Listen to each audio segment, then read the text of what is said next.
Hello everyone, my name is Naisha and today I'll be showing you how a forklift works. And I made this in Robofun Ahmedabad.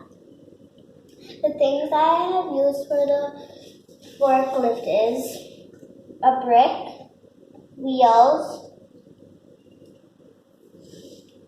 a beam, and even more stuff.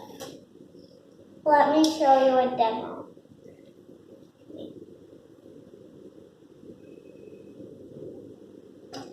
But when you lock this, you put it up.